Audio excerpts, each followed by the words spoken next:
Gentlemen, open your text, page 21 of the introduction. Mr. Perry, will you read the opening paragraph of the preface entitled Understanding Poetry? Understanding Poetry by Dr. J. Evans Pritchard, Ph.D. To fully understand poetry, we must first be fluent with its meter, rhyme, and figures of speech. Then ask two questions.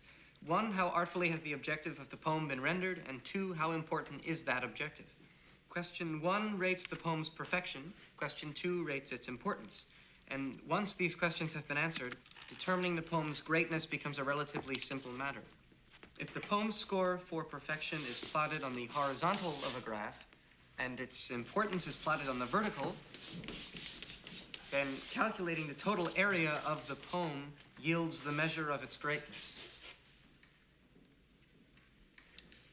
A sonnet by Byron might score high on the vertical, but only average on the horizontal.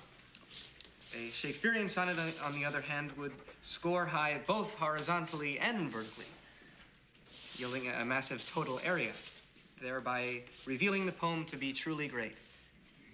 As you proceed through the poetry in this book, practice this rating method. As your ability to evaluate poems in this manner grows, so will your enjoyment and understanding of poetry.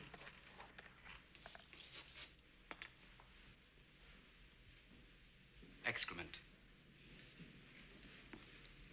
That's what I think of Mr. J. Evans Pritchard. We're not laying pipe. We're talking about poetry. How can you describe poetry like American Bandstand? Well, I like Byron. I give him a 42, but I can't dance to him. Now, I want you to rip out that page. Go on. Rip out the entire page. You heard me. Rip it out. Rip it out! Go on. Rip it out! Thank you, Mr. Dalton. Gentlemen, tell you what, don't just tear out that page. Tear out the entire introduction. I want it gone. History. Leave nothing of it. Rip it out. Rip! Be gone, J. Evans Pritchard, Ph.D. Rip, shred, tear, rip it out. I want to hear nothing but ripping of Mr. Pritchard. We'll perforate it. Put it on a roll. Not the Bible. You're not going to go to hell for this. Go on. Make a clean tear. I want nothing left of it.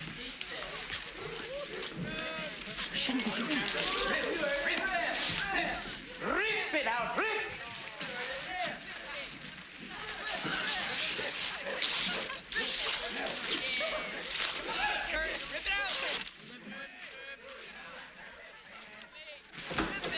What the hell is going on here? I don't hear enough rips. Miss Keating, Mr. McAllister. I'm sorry. I didn't know you were here. I am. Ah, so you are. Excuse me. Keep ripping, gentlemen. This is a battle, a war, and the casualties could be your hearts and souls. Thank you, Mr. Dalton. Armies of academics going forward, measuring poetry. No, we'll not have that here. No more of Mr. J. Evans Pritchard. Now, my class, you will learn to think for yourselves again. You will learn to savor words and language. No matter what anybody tells you, words and ideas can change the world. Now, see that look in Mr. Pitt's eye? Like 19th century literature has nothing to do with going to business school or medical school, right? Maybe. Mr. Hopkins, you may agree with them, thinking, yes, we should simply study our Mr. Pritchard and learn our rhyme and meter and go quietly about the business of achieving other ambitions. I have a little secret for you. Huddle up. Huddle up!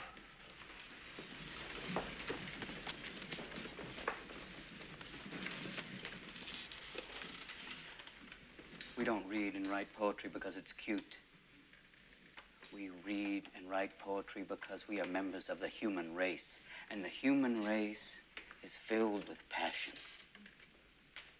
Medicine, law, business, engineering, these are noble pursuits and necessary to sustain life.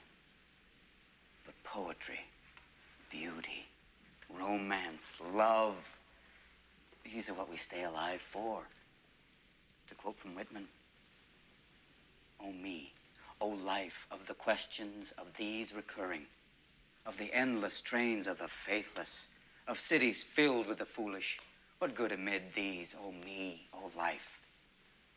Answer, that you are here, that life exists and identity, that the powerful play goes on and you may contribute a verse.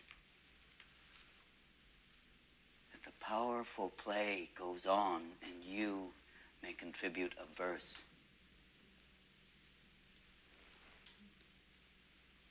What will your verse be?